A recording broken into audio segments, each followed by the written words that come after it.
Bueno, dado el contexto correspondiente, le damos así la bienvenida a María Pía López. ¿Cómo estás, Pía? Maxi Leniani, buenas tardes. Bien, muy bien. Bueno, ¿Cómo me estás vos? alegro. Bien, muy interesado en tu libro, ¿no? Porque cuando lo leía, más allá de esta estructura incaica, ¿no? De estos nudos, pensaba que hay una especie de monólogo interior que va dialogando con todas las corrientes feministas, ¿no? Con todos los cambios respecto de, bueno, de la mirada de género en la narración. Te quería preguntar en primer lugar, como para partir de la conversación, si hay que reescribirlo todo a partir de la mirada de género, ¿no? ¿Cómo se construye una nueva narrativa con mirada de género que no es de ahora, que viene de una larga tradición, pero que se va renovando, ¿no es cierto? También hoy vos hablás mucho de la pandemia. Sí, diría que más que reescribir todo, de lo que se trata es de abrir la heterogeneidad y la pluralidad de narraciones. Muchas de las discusiones que sostenemos desde los feminismos tienen que ver con los modos en que se fue condensando, cerrando la discursividad alrededor de un modo de la discursividad que está vinculada a las lógicas patriarcales, ¿no? Y que muchas veces lo que se entendió por bueno, por valioso, por seleccionable, por guardable, tiene que ver con esas relaciones de poder que son relaciones de desigualdad de género. Entonces, lo que me parece es que por un lado los feminismos, por un lado nos empeñamos en construir nuevas bibliotecas, y nuevas bibliotecas es también nuevos modos de leer lo que nos viene del pasado, es Claro. decir, construir una genealogía, y por otro lado abrir el campo a un conjunto de narrativas, de formas expresivas, de tonalidades que no estaban presentes. Claro. Vos hablás, por ejemplo, por supuesto citás a María Moreno, que hace el epílogo del libro y que es obviamente una de las que marca hitos con su obra en la mirada de género, pero me interesaba también iluminar algo que hemos tocado en el programa, que es una autora como Ariana Harwicz, ¿no? Que de pronto con novelas como Degenerado se pone con una mirada de género en la mirada de los culpables, ¿no es cierto? De los victimarios, de un abusador. Y también pensaba en un libro muy reciente que es de Emma Klein, que está dedicado a Harvey Weinstein en la víspera de su condena, ¿no? Todas esas estructuras de privilegio. Y me interesaba este aspecto, ¿no? De estas escritoras muy audaces también, ¿no? Que se ponen en el lugar opuesto para entender esa lógica opresiva, ¿no? También son las que empiezan a construir otra historia, ¿verdad? Sí, y me parece que está muy bien la referencia que vos estás haciendo tanto a María como a Ariana y a este tipo de escrituras, porque me parece que también lo que está emergiendo es un tipo de narrativa feminista que no le teme a lidiar con el mal, que no le teme al rozar lo infame, a preguntarse por cómo hacemos para comprender aquello de lo que nos sentimos muy alejadas. Es decir, que no es solo una literatura que surge de la afirmación de ciertas cualidades que se atribuirían al mundo de lo femenino, sino que fundamentalmente es una literatura crítica, es una literatura insolente, es una literatura que no busca permisos morales. Sí, Digo, María Moreno acaba de sacar una reedición de su libro sobre el Petit sobre escudo con total. agregados. Y no es una literatura moral, eso es otra cosa, es mucho más, por eso lo pondría con la idea de insolencia o de osadía. También esas me parece que son las grandes afluentes de las literaturas feministas. Sí, en literatura feminista que en nuestro país, ¿no? Se hace un poco lo que se hizo en algún momento con la literatura latinoamericana cuando se habló de un boom, ¿no? Porque la habían descubierto los otros, no porque pasara nada particular. En un punto se trata de hacer una cosa homogénea, que no lo es, respecto de las voces todas extraordinarias, por cierto, que tiene la literatura argentina, desde María Moreno, que escribe hace 30 años, digo, desde Leila Guerriero, pienso en Mariana Enríquez, a partir de lo que decías, ¿no? Mariana Enríquez, que es fundamental para entender esto, Gabriela Cabezón Cámara, digo, hay también una irrupción de ocupar el lugar y de ocuparlo también con herramientas que no te pueden dejar indiferente, aunque lo quisieras, ¿no?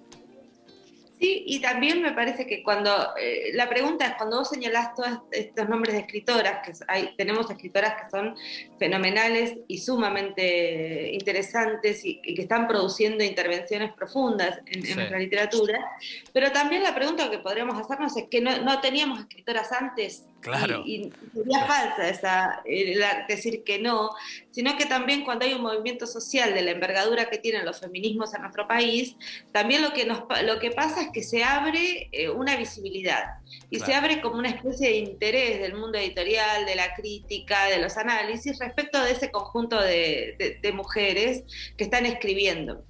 Sí. De mujeres y también y cuando dije mujeres pensé mujeres cis primero, o sea, aquellas que recibieron esa identidad, recibimos esa identidad en el momento de nacer y preservamos esa identidad de género, pero también de mujeres trans. Estamos en un momento de excepcional aparición, por ejemplo, de la obra de Camila Sosa Villada. Claro. Y que de tiene una fuerza, además, ¿no? Una fuerza también muy impresionante. Yo pienso en la convulsión, en el mejor sentido de la palabra, ¿no? De la aparición del relato y el discurso de las malas, ¿no?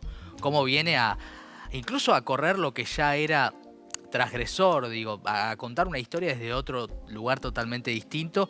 Y también en relación a lo que vos decías, tantas escritoras que fueron extraordinarias.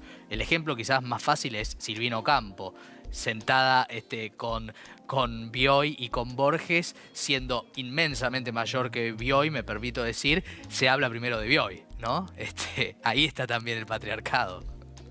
Sí, y ahí, bueno, mencionaste hace un rato a Mariana Enríquez, que hizo una hermosa biografía de Silvina, porque Silvina precisamente era o la mujer de Bioy, la amiga de Borges, o la hermana menor de Victorio Ocampo. Es decir, hay muchas estrategias por las cuales se van acotando ciertos reconocimientos, ciertos lugares, se van menoscabando, y me parece que ese trabajo que está haciendo, estamos hablando de libros y empezaron a salir los tomos de la historia feminista de la literatura, sí, que es un proyecto que coordina Nora Domínguez, y me parece que tiene que ver con esta revisión de los modos, de los procedimientos, que siempre son procedimientos de poder, por los cuales algo se hace visible, algo se considera bueno o valioso, claro, y algo no. Claro. Y eso está presente en cómo damos clases en las universidades, qué libros seleccionamos para enseñar a los estudiantes. Todo eso debe ser, y es necesario que sea revisado desde la perspectiva de género, y no solo desde la perspectiva de género, ¿no? También preguntándonos por las clases sociales, la etnia a la que pertenecen las personas que escriben y leemos. Claro. Me parece que eso nos permitiría un horizonte mucho más plural e interesante para la cultura argentina. Sí, estoy pensando lo que pasa con Tilly Olsen, ¿no? Habíamos hablado algunos programas atrás de esta autora, donde también aparece no solamente la cuestión del feminismo, sino la cuestión de clase, que me parece que es también otro de los aspectos, otra de las conquistas, si se quiere, no sé si es la palabra, pero creo que se entiende el concepto, ¿no? De poner sobre la mesa, de observar y de que ese canon que se construya sea un canon equitativo. Parece que estamos un poco tratando de entender eso, o quizás romper la estructura de los cánones de la literatura, quizás sería lo verdadero, ¿no, Pía? Eso sería incluso más interesante, sí, pero por lo pronto está bueno es desnaturalizarlo, ¿no? Porque esto que estamos conversando está buenísimo en el sentido de decir, por lo menos desnaturalizar que no necesariamente lo que vemos como valioso o como importante, sí, depende de criterios objetivos, sino que lo que pasa también es que depende de relaciones de poder, claro, y que esas relaciones de poder hacen visibles unas ciertas escrituras y no otras, unas ciertas producciones y no otras, y unos ciertos cuerpos de autoras o de autores y no otros. Entonces, el solo efecto de poder desnaturalizarlo, en el sentido de mostrar cómo se construye y de que aparezcan las discusiones, tanto en todos los planos de las artes y también de las artes escritas, me parece que es un paso muy relevante. Total. El segundo es como a la pregunta de quienes nos dedicamos a la gestión cultural, a la actividad cultural o desarrollamos políticas culturales, de pensar cómo ampliamos ese horizonte, ¿no? Y donde ese horizonte de voces, claro, y cómo aportamos a una imaginación pública que requiere de que muchas más personas sean representadas, estén presentes y sean interpeladas, total, por esa cultura. Total, y que se conozcan, ¿no? Que eso es tan importante. Bueno, se llama Quipu, Nudos para una narración feminista. Creo que la conversación que estamos teniendo con María Pía es un poco una continuación. Son como otros nudos que se van sucediendo a partir de todo lo que hemos leído y de esta propuesta que es tan interesante, ¿no? Que hace María Pía una vez más en torno a las narrativas feministas. Un placer haberte recibido. Muchas gracias. Muchísimas gracias a vos. María Pía López, autora de